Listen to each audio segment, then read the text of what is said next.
Irmãos, tem tanta coisa para falar que eu nem sei por onde eu começo. Eu preparei vários esboços para trazer aqui, mas eu pensei contar um pedaço do meu testemunho, do testemunho da minha conversão. Eu sou filho de pais católicos, ambos as partes da minha família eram católicos tradicionais. Minha família do lado do meu pai e do lado da minha mãe. Sobretudo do meu pai, bem mais fervorosos e bem mais fiéis às doutrinas católicas. Eu perdi o meu pai em 1982. Em 1982, fazendo ali uma operação, ele era motorista. A operação que eles estavam fazendo no caminhão era perto de uma rede elétrica. E ali o meu pai, num descuido de uma manobra de um funcionário, ele é eletrocutado, recebendo uma descarga de 39.000 volts, morrendo instantaneamente. Ele deixa uma viúva com 3 filhos, um de 1 ano, outro de 5, outro de 6. Eu era o de 5. Daí então, de 82 para frente, nós fomos criados sem pais, sobretudo nos princípios católicos, primeira comunhão, crisma, todo aquele negócio. Aos 14 anos de idade, já criado sem pai, um jovem vizinho meu, desde muito pequeno, ele se converte, o Alexandre. Ele se converte na Igreja Presbiteriana do Brasil. E ele começa a me evangelizar, com 14 anos. Então ele me evangeliza e eu lembro, todos os dias quase indo na minha casa com a Bíblia aberta, sobretudo abrindo em João 14, toda riscada, colorida, e dizendo, disse Jesus, eu sou o caminho, a verdade e a vida. Ninguém vai ao Pai senão por mim. Então, caso você não saiba, a primeira igreja que eu frequentei na minha vida foi uma igreja presbiteriana do Brasil, em 1990, 91. Só que ali ainda não se deu a minha conversão. Foi lançada uma semente, eu tive o primeiro contato com o Evangelho. Já comecei então a entender que o catolicismo romano, ou o romanismo, era um equívoco, a adoração às imagens, a missa, a confissão auricular, toda aquela coisa foi sendo desconstruída no meu coração, e eu comecei a congregar com esses irmãos ali, durante 3 anos, até me lembro do nome do pastor Clemilton, tinha um filhinho de 5 anos, chamado Silas, na época, uma igreja muito boa. Acontece que com os 16 anos de idade, eu me desvio, eu deixo, e vou fazer como quase qualquer jovem do mundo, vou conhecer o mundo. E é então que dos 16, 23, começa a minha saga ímpia.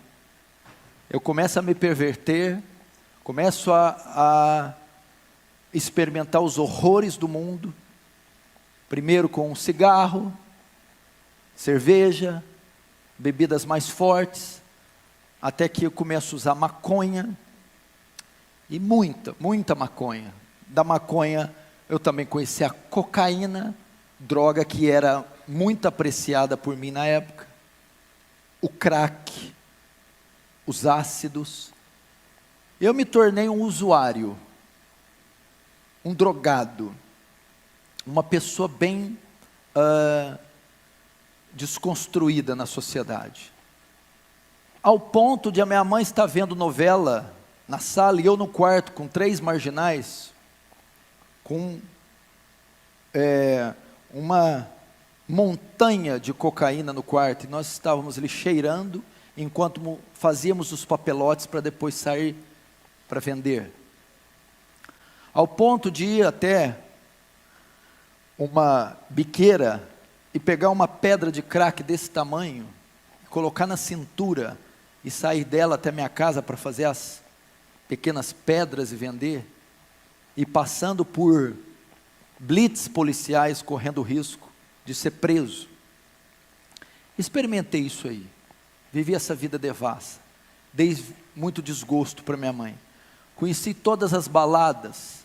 Andava com as pessoas mais ricas da cidade. Eu ia nas casas, nas mansões, churrascos e piscinas e drogas, de segunda a domingo. E ia nas festas mais requintadas, sofisticadas, banhadas com álcool, drogas, ácidos e festas que terminavam às 7 horas da manhã. Ao mesmo tempo eu conhecia também as mais pobres. Como você percebeu, eu sou um pouco carismático, eloquente, então eu conquistava muitas pessoas. Conhecia também o outro lado, as biqueiras, os traficantes, as pessoas mais sujas. Ao ponto de um dia, em uma chuva, uma meia-noite, minha mãe, meus irmãos dormindo, nós fomos para os fundos da minha casa, onde tem, o telhado tem aquele beiral, alpendre, não sei como alguns falam, chovia e pingava, enquanto eu entro com 10 marginais da pior espécie, seres da pior espécie, os bandidos mais vagabundos que se puder imaginar, e nós agachamos os 10 debaixo daquele beiral, para usar crack, dentro da minha casa. Era pichador, skatista, não que uma coisa esteja relacionada à outra. E fui conhecendo tudo isso. Fui me tornando um animal. Abandonei os estudos, abandonei o trabalho, comecei a roubar, fui pego pela polícia, passei uma noite na cadeia, passei por essas situações. Sobretudo aquela semente do Evangelho estava dentro de mim. Eu já sabia da existência de um inferno. Já sabia sobre a volta de Jesus. Sabia da condição para alguém herdar a vida eterna. E sabia que se morresse naquele instante, eu iria para o inferno. Então o evangelismo, os tempos de presbiteriana, o evangelismo do Alexandre, foram suficientes para causar em mim culpa, foi suficiente para causar em mim noção da minha depravação, noção da necessidade de um Salvador, e as formas de ser salvo, não mais por obras, velas, procissões, missas, mas pela expiação feita na cruz. Sobretudo ainda não tinha dado a conversão. Então foram dos 16 aos 27 anos vivendo uma vida de crime, de uso de drogas, de pecados e urgias, e de loucuras. Eu poderia estar hoje de duas maneiras. A minha condição hoje poderia ser estar morto ou preso. E uma das vezes eu tinha uma moto XLX 350, quem é mais velho vai lembrar, e estava com uma quantidade muito grande de droga na cintura. Ia levar para um condomínio fechado alguns amigos ricos.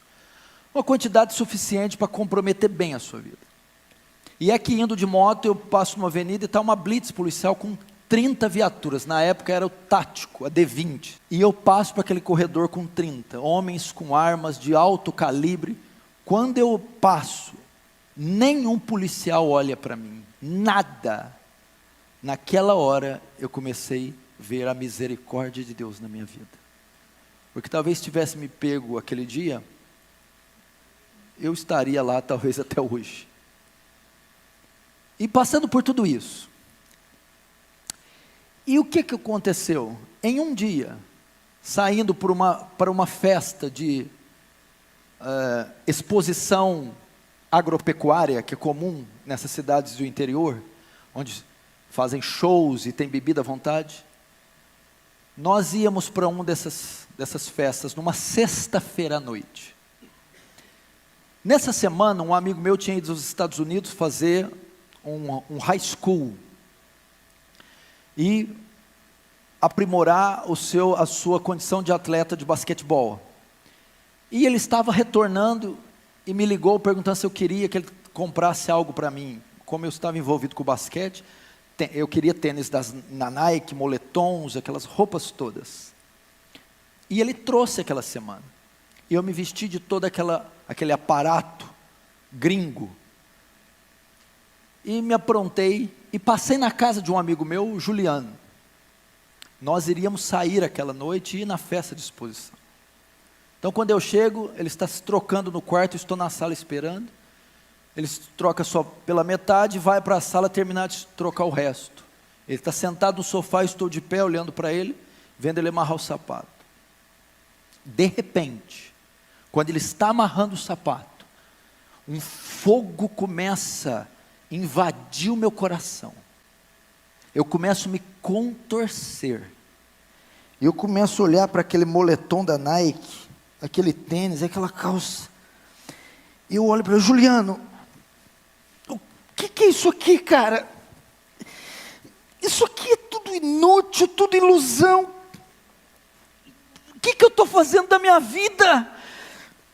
Eu estou perdido, Juliano. Eu vou para o inferno. Eu preciso de Deus. Eu vou voltar a buscar Deus. Ele olhou e ficou tão impactado com o tênis. Se você for, eu vou também. Falou desse jeito. Ali naquela hora, naquela sala, com 23 anos, eu senti convicção do meu pecado. Ali se deu a minha conversão, ali foi minha estrada de Damasco. Agora eu entendo perfeitamente graça irresistível. Resiste o quê? É impossível resistir. Ela me tomou naquela sala. O Senhor disse, eu vou dizer vem, e ai de você se não vir.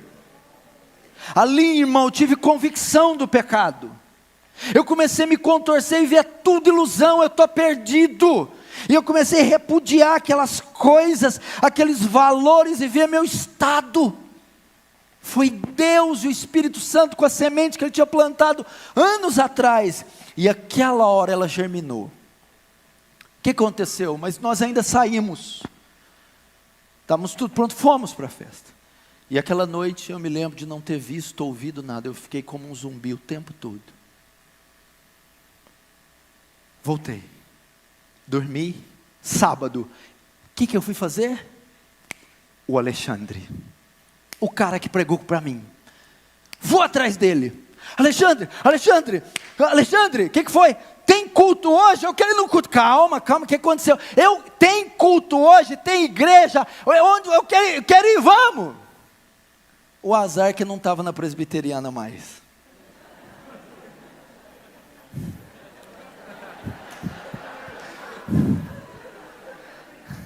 Ele tinha uma comunidade. Mas novo convertido não quer saber. Falou Jesus, ele está lá. Irmãos, era um culto de sábado, muito comum, culto da mocidade. E ele diz, tem culto dos jovens, vamos. Eu fui. E faz 20 anos que eu nunca mais saí. Se deu a minha conversão. Eu comecei a ir. Nisso, e tem que ficar registrado, nesse pequeno desvio de 7 anos, o Alexandre nunca deixou de orar por mim. Nunca desistiu da minha vida. Nunca. E toda vez que ele me encontrava, eu corria dele, ele me barrava. Volta. Volta.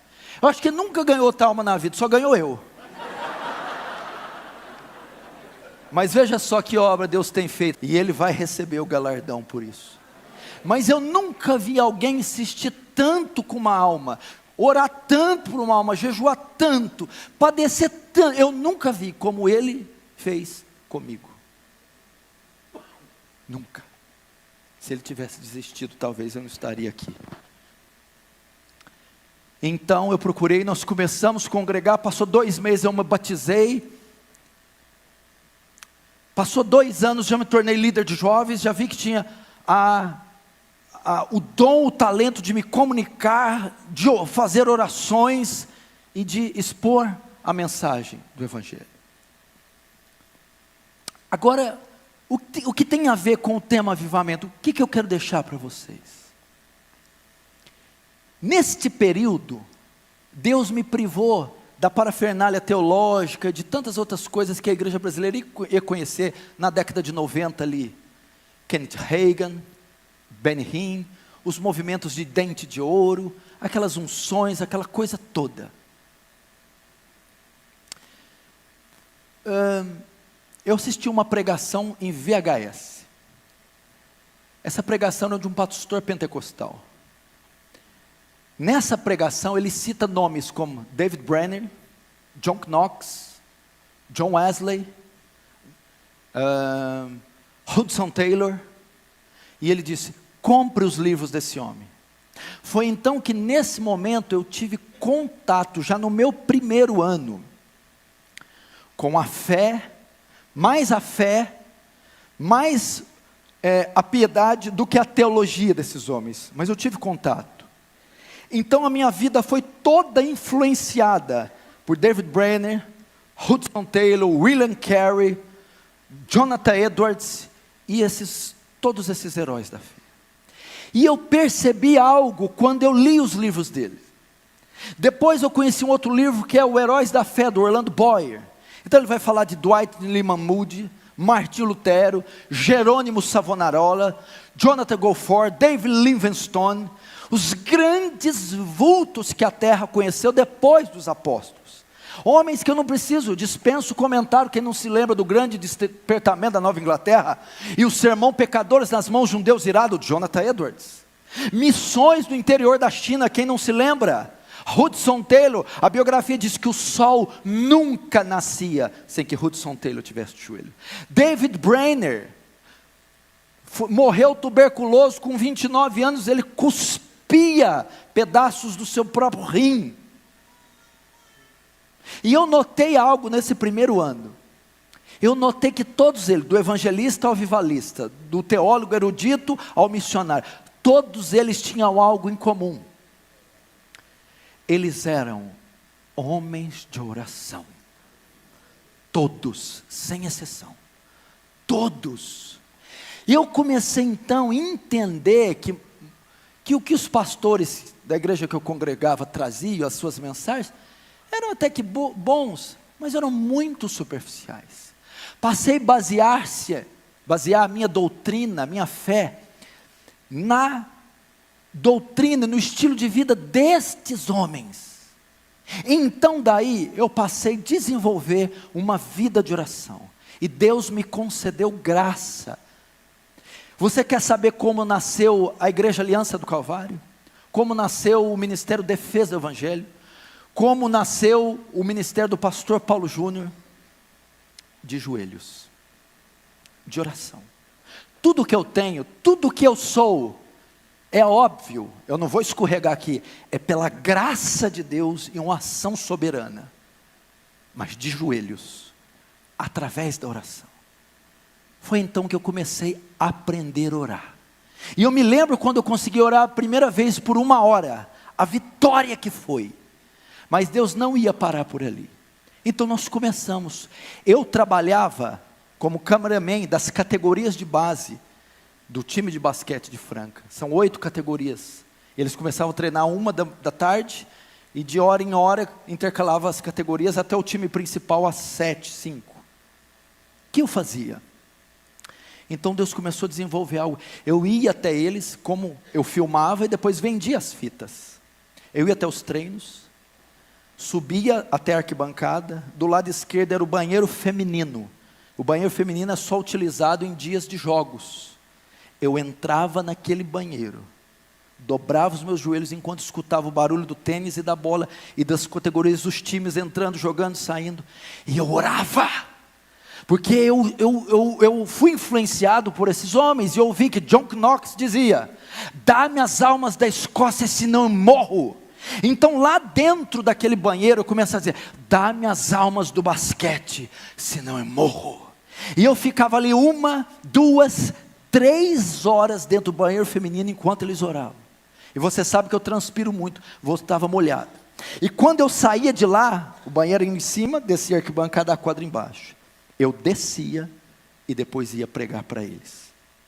Foi que então começaram a haver conversões no meio do basquete, atletas, pessoas envolvidas, haviam técnicos, massagistas, haviam preparadores físicos, atletas, e eu comecei a desenvolver o ministério de evangelismo através deles, e foi havendo conversões, e foi acontecendo um movimento, e a igreja, o meu ministério surgiu num pequeno despertamento entre os atletas e os jovens, e foram convertendo os jovens naquela época, e se tornando um grupo que passou a me acompanhar, e tudo em oração, e eu orando ali, e esse grupo nós começamos a fazer vigílias de oração, e nós fazíamos vigílias de sexta-feira para o sábado, do sábado para o domingo, da meia-noite às 6 da manhã, eram 5 jovens, que faziam, fruto desse despertamento entre os atletas, eram 4 mais eu, e nós oramos da sexta para o sábado, do sábado para o domingo, até às 6 da manhã, fizemos isso durante anos, e hoje, são pastores da Aliança do Calvário, 90% daqueles que estavam comigo, são hoje os pastores que estão comigo. Deus me ensinou a orar, eu passei então, aprender o poder da oração, ao ponto de, quando eu descia nos treinos, e olhava um atleta, e eu dizia: Senhor, é este o próximo que eu vou ganhar. Então eu começava um período profundo de oração, até que ele se convertesse, e eles se convertiam. Deus foi me dá almas, eu fui aprendendo a orar e buscar, comecei a colocar uma lista de almas, colada no meu armário, com 50, 60, 70 atletas e almas e ímpios, e orava todos os dias, um por um: dá-me estas almas, e o Senhor foi me ensinando, eu comecei então a passar noites e noites em claro, orando, aprendi a orar 1 hora, 2 horas, 3 horas, 4 horas, Ele me concedeu graça, não foi por mim, mas eu estou dizendo que é possível coisas como essas, Deus faz isso com gente comum, como eu e você, e depois eu comecei a dizer: dá-me as almas dessa cidade, senão eu morro, não importa o que achem de mim. Talvez os teólogos não vão gostar dessa pregação, aliás eles não gostam de muita coisa, né? Mas foi exatamente isso que Deus fez, e eu fui vendo os frutos, e um despertamento, e outras almas foram se convertendo, e essa igreja nasceu fruto de um despertamento, e de dias, meses, e anos de joelhos, e jejuns, orações, e Deus foi acrescentando, e as almas foram se convertendo. Me lembro quando eu preguei o meu primeiro sermão, eu ouvi de Martinho Lutero, que antes da dieta de Worms, passou a madrugada inteira orando. Eu ouvi de Jonathan Edwards, que antes de pregar o sermão Pecadores nas mãos de um Deus irado, passou 3 dias sem comer e sem beber e sem dormir, orando. Eu disse: se eles fizeram, eu também vou fazer. Eu não sou um admirador de sermão. Você já viu os admiradores de sermão? Que sermão! E tem os outros colecionadores de sermão. Você vê a minha videoteca, o meu HD, eu não. Eu ouvia, queria praticar no dia seguinte. Primeiro sermão que eu prego na igreja, que não é para jovens, para toda a congregação, eu passo a madrugada orando. E oro até às 6 da manhã. Porque Deus me ensinou a ficar de joelhos. Quando eu ia convidar uma pessoa para a igreja, eu costumo dizer, durante os meus primeiros anos, Deus me usou como um ganhador de almas. Eles perguntaram para mim: qual o segredo? 70% oração, 30% pregação. Nisso consiste o meu evangelismo. 70% oração. Pra você ter uma ideia, eu convidava alguém para ir para a igreja na segunda, para ir no domingo. Eu orava 7 dias, todos os dias, para ele aceitar o convite e aparecer domingo, 7 dias intensamente. Chegava domingo, não ia. Eu orava mais 7 dias, gemendo, então ele aparecia. Eu estou dizendo para você que eu orava 14 dias, não é para ele se converter, 14 dias só para ele aceitar o convite e aparecer. Eu orei para um jovem 10 anos pela conversão, ano após ano, quando eu pensava em desistir, 10 anos. Ele se casou com a mulher espírita. Hoje os dois estão na igreja batizados, membros fiéis para a glória do Senhor. Poder da oração. O poder da oração. Eu vi, irmão. Eu me lembro, irmãos, fazer isso, ia dentro do banheiro, fazer jejuns, noites em claro, por essas almas. Isso eu já estava ministrando a palavra. E eu me lembro de um testemunho de Dwight Lima Moody. Moody, quando pregava, se sentia seco, vazio, ele ia para o bosque.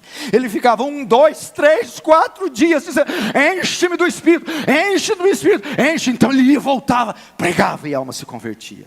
Quantas vezes, meu irmão, quantas vezes sabia que ia pregar, preparava um sermão, e não estava preocupado só com a interpretação, com a exegese, com a hermenêutica, mas ia também para o bosque, 1, 2, 3, 4, me enche Deus, me enche do Espírito, e Deus me enchia. Deus me enchia. Eu estou dizendo que isso é possível. Quando eu ouvi falar que Martinho Lutero orou 5 horas uma vez, eu fiz uma campanha de orar 5 horas por dia. Eu não quero ser só coadjuvante, eu quero experimentar o que esses homens, concede-me graça, concede-me, e ele concedia. E eu vi, irmão, poder do alto descer sobre mim, descer sobre congregações. Eu tive experiências fantásticas com pessoas. Eu não me importo o que o movimento carismático fez com dons, com cura, com poder, eles não são donos disso. Nós não podemos deixar eles roubar de nós as promessas, o Espírito Santo, o poder, os dons. Espera lá. Eu me lembro de uma senhora me procurando. Meu filho teve um acidente de moto. Eu entrei na Santa Casa. Na UTI. O médico me deu permissão para entrar. Tinha uns 15 cadáveres, todos com o aparelho, todos nus, destroçados. O médico falou, todos que você está vendo aí, pode morrer a qualquer momento. Fui até o jovem, ele estava com um tubo dessa grossura no pescoço, todo estrupiado. Eu peguei na mão dele, e eu disse, se você está me ouvindo, aperte a minha mão. Ele apertou milimetricamente, quase imperceptível, mas eu vi que ele estava ouvindo. Eu orei por ele.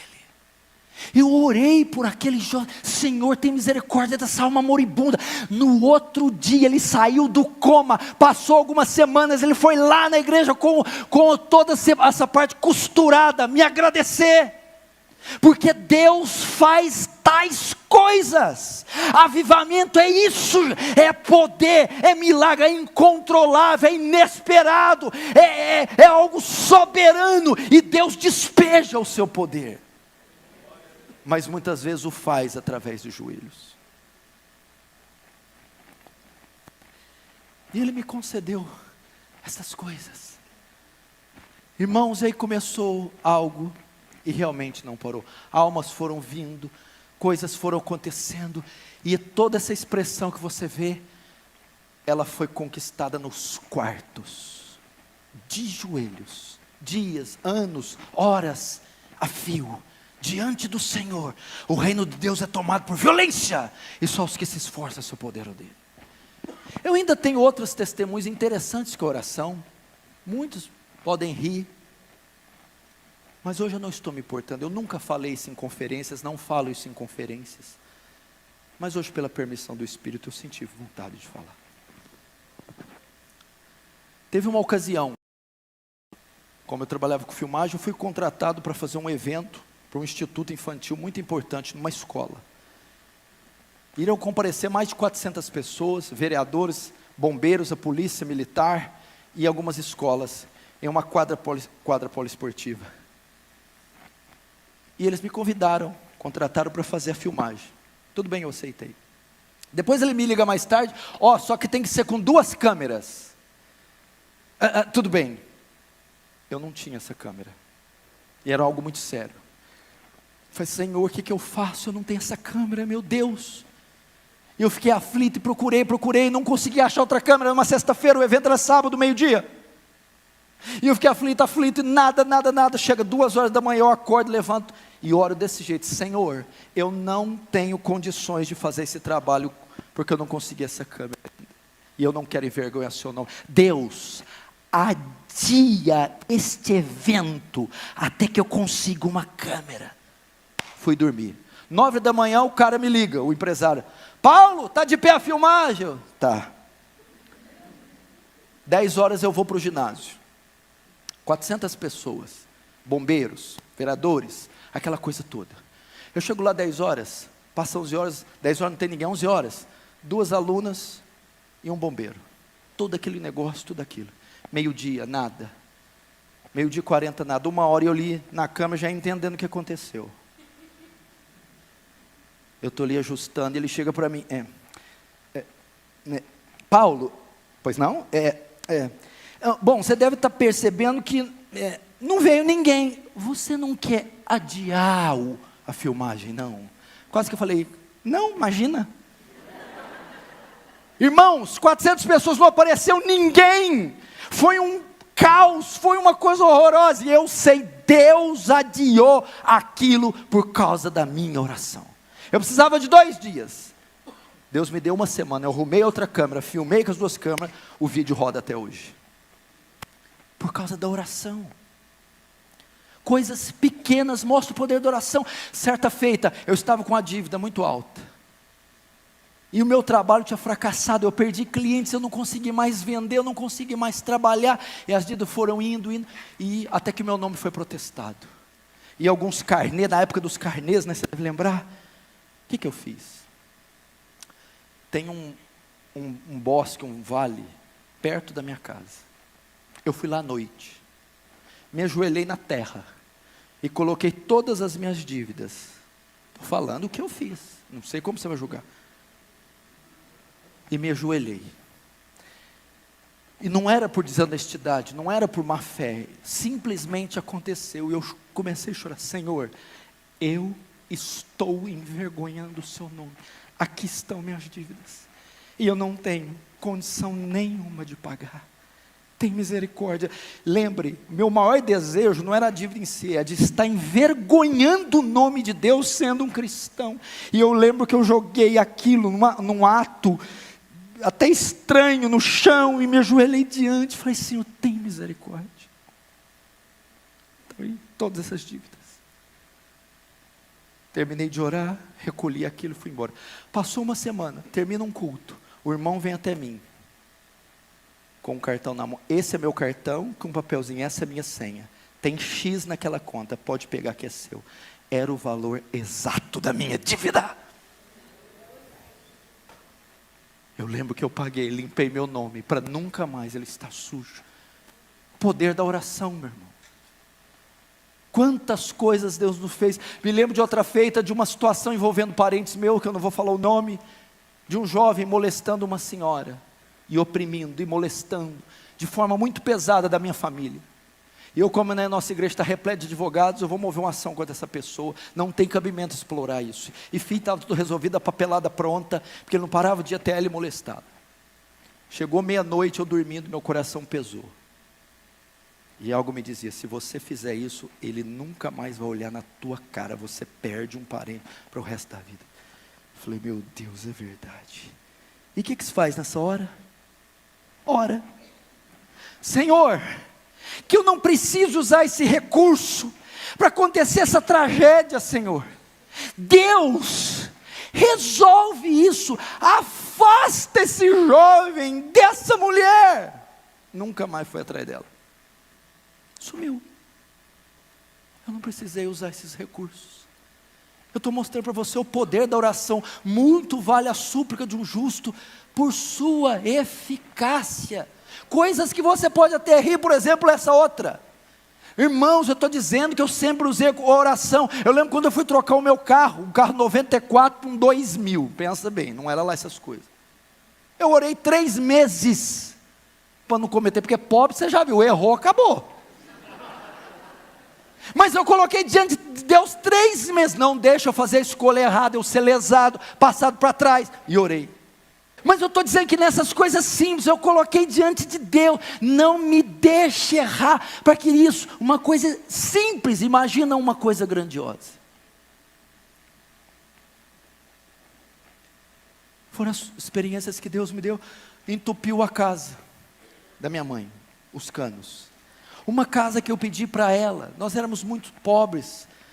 Deus concedeu um sobrado, uma coisa bonita, entope um cano, eu chamo um desentupidor. Chega, imagina um troglodita, cheio de marreta, de martelo, e ele olha tudo sobrado e vê o cano, e fala assim, ó, querido, ó, vai ter que arrebentar tudo isso aqui, e subir aqui pela escada, eu vou arrebentar a sua casa. Imagina um cara com barba cerrada, devia pesar uns 120 quilos, ele ia quebrar a casa.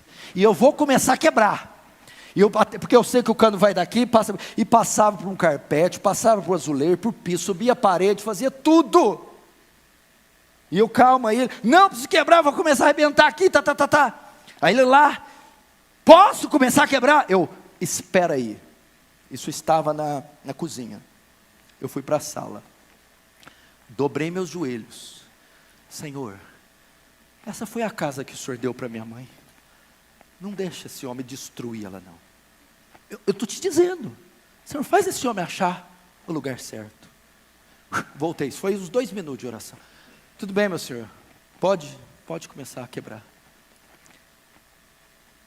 Do lado da cozinha, onde estava entupido, tem a garagem que fica de fora. Ele olhou bem, eu estou achando que eu vou começar a quebrar aqui fora. Ele quebra um piso, nada. Quebra o segundo. Vê uma marca branca, é o cano. Pega uma picareta e faz assim, ó. Quando ele faz, é aqui que está entupido, não vai precisar quebrar nada. Eu estou te dizendo, meu irmão, para mostrar para você que por coisas pequenas, pode ser até paupérrimas para você. Eu estou te mostrando que um homem que prega no Brasil e no mundo todo, tem testemunhos simples, até cômicos, de oração. O que Deus pode fazer? Pastor, o senhor não está excluindo a soberania e a graça de Deus? Meu irmão, sabe como alguém demonstra a soberania de Deus? Quando ele ora. Porque quando ele ora, ele mostra que ele não consegue fazer nada. Que ele não dá um passo à frente. Que tudo depende de Deus. É pela graça, é pela misericórdia, é pelo poder de Deus.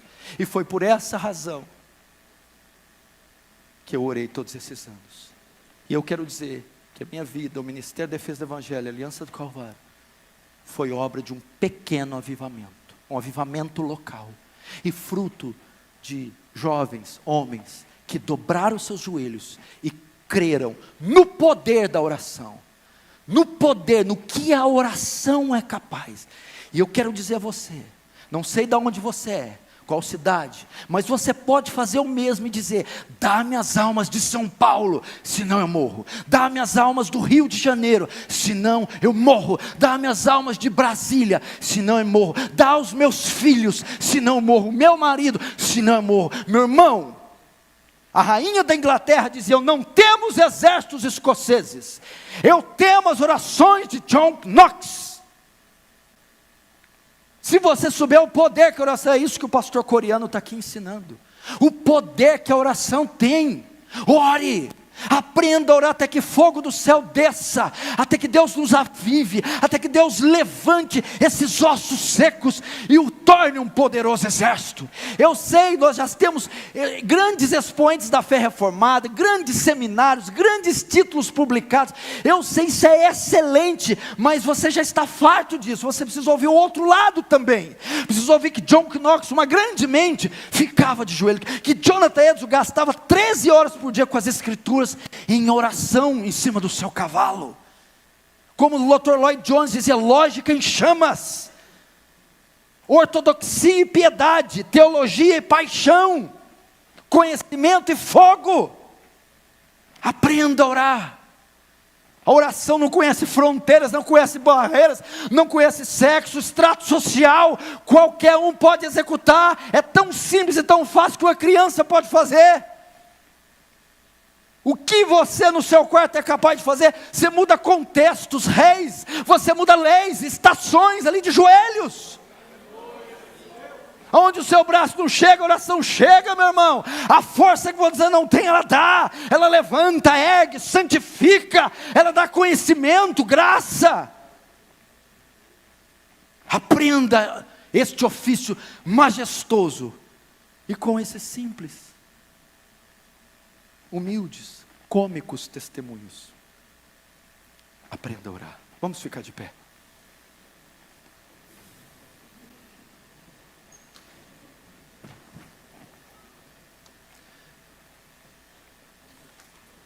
Feche os seus olhos.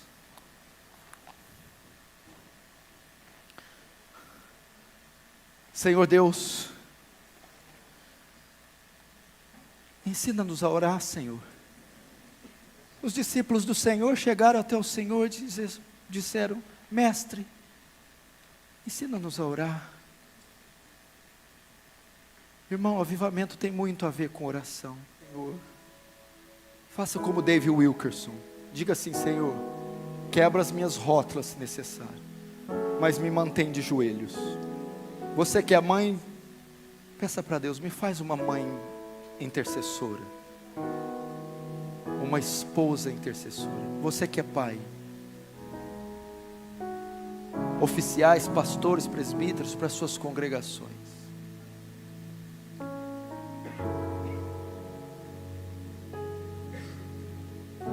nos leva a orar.